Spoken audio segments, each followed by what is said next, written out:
और वही मुख्यमंत्री योगी क्या कुछ कह रहे हैं वो आप सुनिए अब।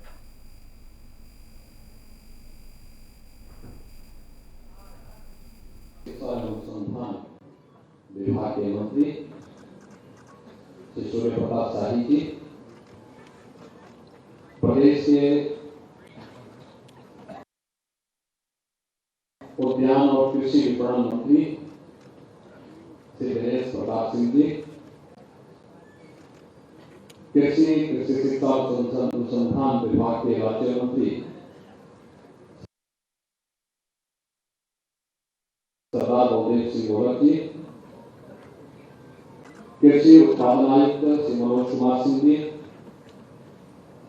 अपर मुख्य सचिव कृषि डॉक्टर दिवेश चतुर्वेदी जी, अध्यक्ष उपकार कैप्टन विकास गुप्ता जी, आज के इस किसान सम्मान दिवस के अवसर पर आयोजित कार्यक्रम में उपस्थित सभी अन्नदाता किसान भाइयों बहनों और उपस्थित भाइयों बहनों, आज महान किसान नेता चौधरी चरण सिंह जी की पावन जयंती है। मैं इस अवसर पर भारत के पूर्व प्रधानमंत्री और महान किसान नेता चौधरी चरण सिंह जी की किसान और किसान कल्याण के लिए किए गए योगदान का स्मरण करते हुए उन्हें प्रदेश वासियों की ओर से विनम्र श्रद्धांजलि अर्पित करता हूं। भाइयों बहनों, हम सब जानते हैं आजादी के तत्काल बाद चौधरी साहब ने इस बात को आजाद भारत में स्पष्ट कर दिया था कि अगर भारत को दुनिया की एक ताकत के रूप में उभरना है तो हमें देश के अंदर खेती और किसानी पर ध्यान देना होगा। भारत के विकास का मार्ग खेत और खलिहान से निकलेगा और उनकी दूरदर्शी जो दृष्टि थी वह आजाद भारत के लिए, किसान और किसान कल्याण के लिए आज भी हम सब के लिए एक मार्गदर्शन के रूप में है। चौधरी साहब के सपनों को साकार करने के लिए, अपने अन्नदाता किसानों के जीवन में व्यापक परिवर्तन लाने के लिए और अन्नदाता किसानों की आमदनी को दोगुना करने की दृष्टि से ही 2014 में प्रधानमंत्री मोदी जी ने सत्ता संभालते ही अनेक कार्यक्रम प्रारंभ किए। जो कार्यक्रम प्रारंभ किए थे उसमें लक्ष्य एक ही था कि लागत कम हो, उत्पादकता बढ़े। आज किसान सम्मान दिवस के अवसर पर आप सबने इस बात को देखा होगा। जिन प्रगतिशील किसानों को आज यहाँ पर सम्मान किया गया है, इन्होंने लागत कम करके उत्पादकता को बढ़ाने के साथ साथ केवल कृषि खाद्यान्न उत्पादन में बल्कि औद्योगिक फसलों के उत्पादन में भी एक बड़ी भूमिका का निर्वहन किया है। और आज इसीलिए राज्य सरकार ने किसान सम्मान दिवस के अवसर पर उन्हें यहाँ पर सम्मानित करने का काम किया। महत्वपूर्ण बात है कि 2014 के बाद जो धरती माता हम सबको पेट भरने के लिए न केवल अन्न देती है बल्कि हमारे स्वावलंबन और सम्मान का आधार भी बनती है, उस धरती माता के सेहत की रक्षा के लिए स्वास्थ्य कार्ड की व्यवस्था प्रधानमंत्री मोदी जी ने प्रारंभ की। पहली बार फसल बीमा योजना, किसानों के कल्याण के लिए देश के अंदर न केवल तमाम प्रकार की योजनाओं को आगे बढ़ाने का कार्य किया गया बल्कि उनका प्रभावी क्रियान्वयन हो, इसको भी हम सब आप देख रहे हैं। भाइयों बहनों, इसी का परिणाम है आज उत्तर प्रदेश जैसे राज्य में विगत 5.5 वर्ष के अंदर जो कार्यक्रम हम लोगों ने प्रारंभ किए, सरकार में आने के साथ ही मार्च 2017 में सबसे पहले 86 लाख किसानों का 36,000 करोड़ रुपए के कर्ज माफी के कार्यक्रम को सबसे पहले हम लोगों ने अपने हाथों में लिया। विगत 5.5 वर्ष के अंदर जो कार्यक्रम प्रदेश के अंदर हुए, लगभग 22 लाख हेक्टेयर भूमि को अतिरिक्त सिंचाई की सुविधा उपलब्ध करवाई और आजाद भारत में पहली बार हुआ जब किसान देश की राजनीतिक एजेंडे का हिस्सा बना और ईमानदारी से योजनाएं उस तक पहुंची। प्रधानमंत्री किसान सम्मान निधि हो या लागत का 1.5 गुना एमएसपी लागू करने का कार्य हो, ये सभी प्रभावी ढंग से लागू हो रहे हैं। खेत में तकनीक का भी उपयोग हो सकता है। यह हम लोगों ने विगत 8 वर्ष के अंदर देश के अंदर होते हुए देखा है और इसीलिए अगर प्रधानमंत्री किसान सम्मान निधि की बात करता हूं, उत्तर प्रदेश के अंदर 2 करोड़ 60 लाख किसानों को अब तक 51,000 करोड़ रुपए की राशि उनके बैंक अकाउंट में भेजी जा चुकी है। विगत 5.5 वर्ष के अंदर प्रदेश के अंदर चाहे वह धान हो, गेहूं हो, दलहन, तिलहन, इन सभी क्षेत्रों में रिकॉर्ड मात्रा में क्रय केंद्रों के माध्यम से बिना किसी बिचौलिए के अन्नदाता किसानों से सीधे क्रय करने का कार्य जहां उनके उत्पाद को किया गया, वहीं उन्हें एमएसपी डीबीटी के माध्यम से उनके अकाउंट में देने का कार्य भी किया गया। और जैसे यहां पर भी कृषि मंत्री जी कह रहे थे कि 1,84,000 करोड़ रुपए का गन्ना मूल्य का भुगतान भी हुआ। कोरोना जैसी महामारी के दौरान भी चीनी मिलों को बंद नहीं होने दिया गया, बल्कि जब तक किसान के खेत में गन्ना का एक भी डंठल होगा तब तक चीनी मिलें चलेगी। इस विश्वास के साथ प्रदेश के अंदर सभी 119 चीनी मिलों को चलाया गया। इससे पहले होगा क्या? इससे पहले चीनी मिल मालिक अपनी मर्जी करते थे, सरकार उनके सामने बहुत बनी रहती थी। कोऑपरेटिव फेडरेशन के नाम चीनी मिलों को पिछली सरकारों ने बेचा था, लेकिन इस सरकार के समय बेची नहीं गई, बल्कि नई नई चीनी मिल लगाई गई। चौधरी साहब की स्वयं की कर्म भूमिका चीनी मिल जो जर्जर अवस्था में थी, वहां पर एक नई चीनी मिल की स्थापना करवाई गई। मुंडेरवा में किसान आंदोलन हुए थे, कई किसान शहीद हुए थे, वहां पर एक नई चीनी मिल लगाई गई। गोरखपुर के पिपराइच में एक नई चीनी मिल लगाई गई। मोहिद्दीनपुर चीनी मिल की क्षमता का विस्तार किया गया। नजीमाबाद की चीनी मिल का विस्तार किया गया। तमाम अन्य कदम उठाए गए। आज खेती किसानी में लगी हुई हमारे अन्नदाता किसान न केवल इस क्षेत्र में मजबूती के साथ आगे बढ़कर के प्रदेश की कृषि विकास की दर को बढ़ाने में अपना योगदान दे रहे हैं, बल्कि स्वयं भी सम्मानजनक ढंग से न केवल अपनी मेहनत से बल्कि शासन की योजनाओं का लाभ प्राप्त करते हुए आगे बढ़ने का कार्य कर रहे हैं। यह एक नई स्थिति है हम सबके सामने और उत्तर प्रदेश जैसे राज्य की दृष्टि से जहां पर लघु और सीमांत के किसानों की संख्या ज्यादा है, स्वाभाविक रूप से तकनीक अपनाने के लिए आवश्यक है कि हमारे पास खेत का जुट ज्यादा हो। जिसके पास 1 बीघा खेती होगी वह किसान तकनीक को कितना अपना पाएगा, उसकी लागत नहीं आ पाएगी।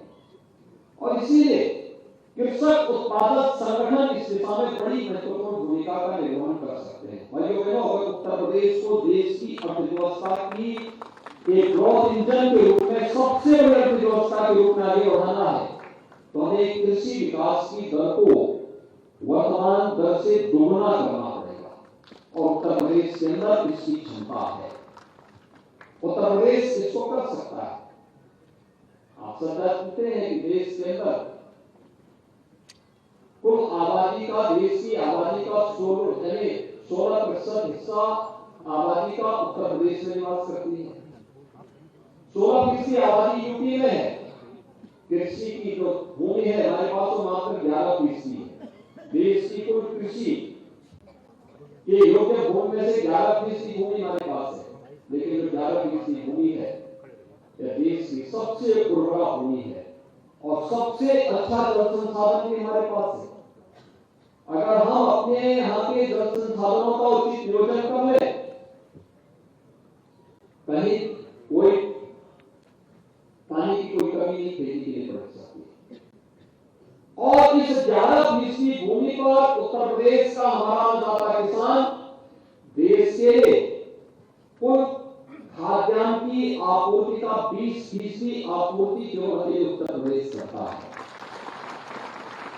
और उस 20% आपूर्ति के लिए और उस क्षमता को बढ़ाने की आवश्यकता उत्तर प्रदेश के अंदर देश के अंदर महसूस होती है, बल्कि उत्तर प्रदेश के अंदर क्षमता है कि वह इसको आगे बढ़ा सके।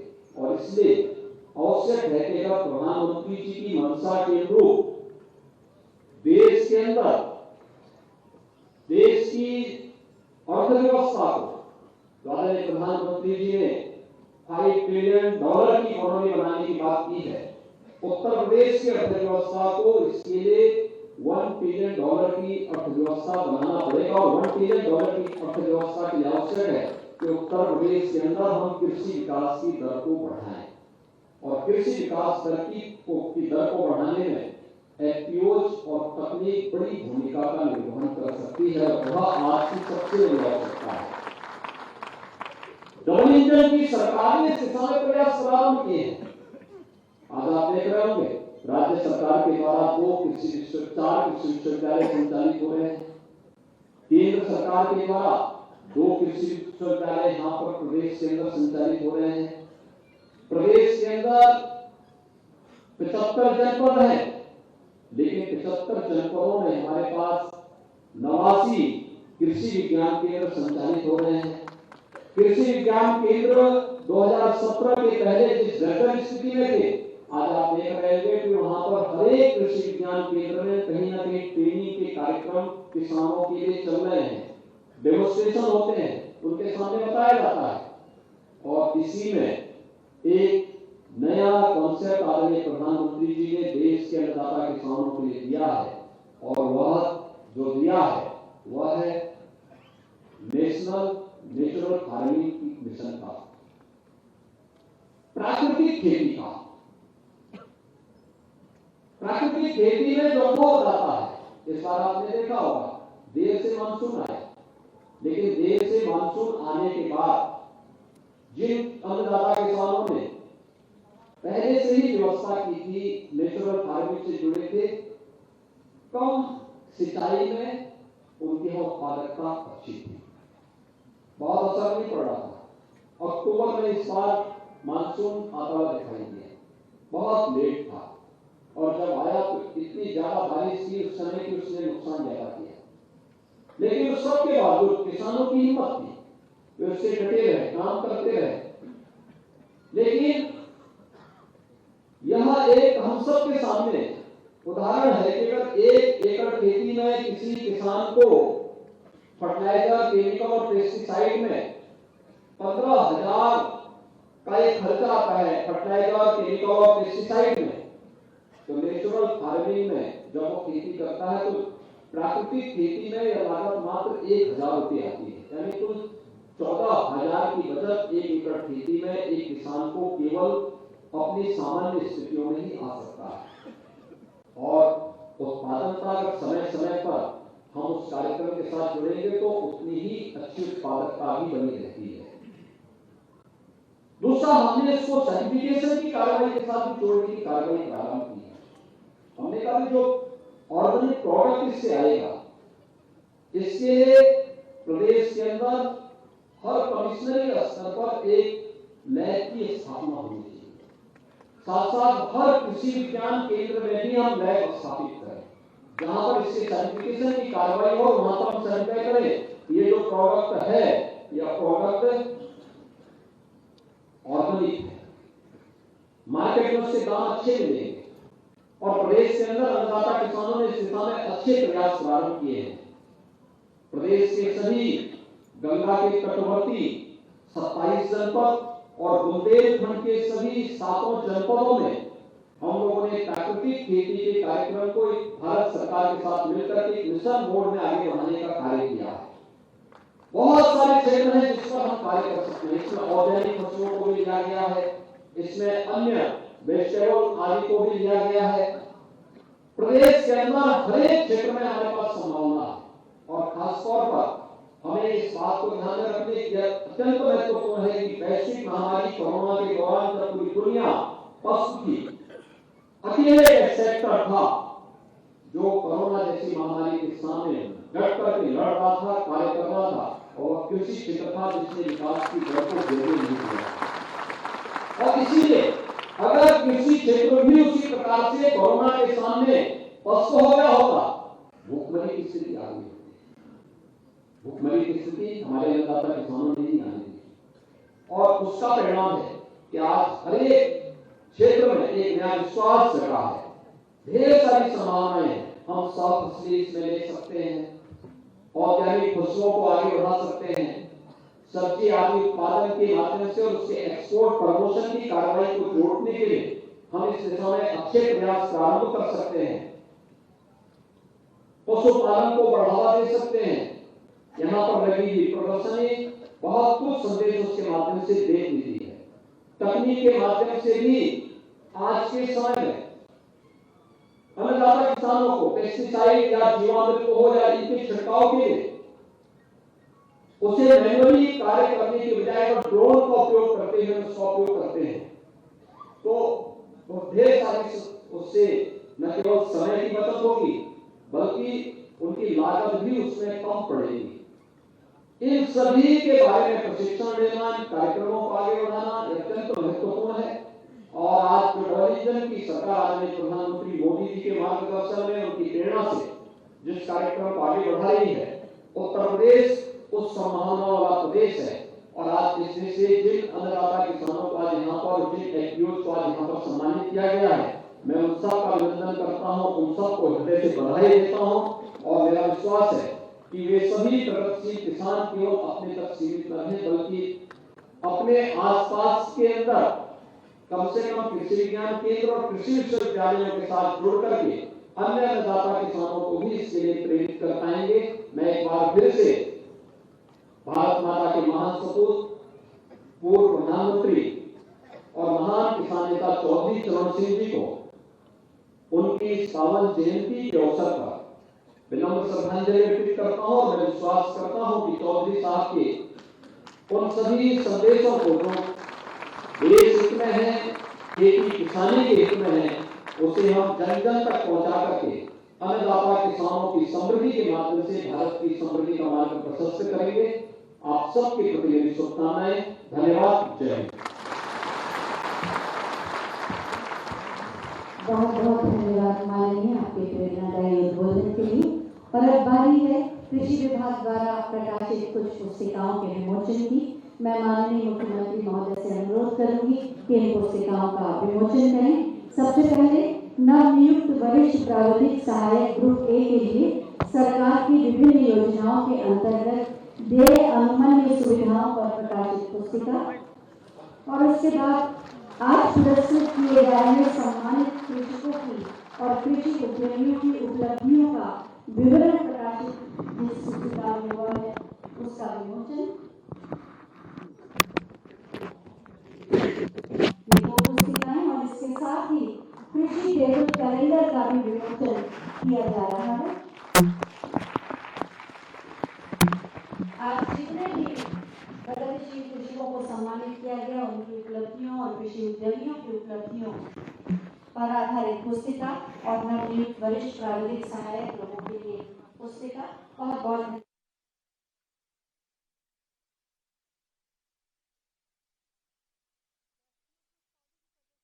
शुभारंभ कर दिया है सीएम योगी आदित्यनाथ ने किसान सम्मान दिवस के मौके पर कार्यक्रम का आयोजन किया गया, जिसमें मुख्यमंत्री योगी आदित्यनाथ शामिल हैं। ये लाइव तस्वीरें आपकी टीवी स्क्रीन पर हम दिखा रहे हैं।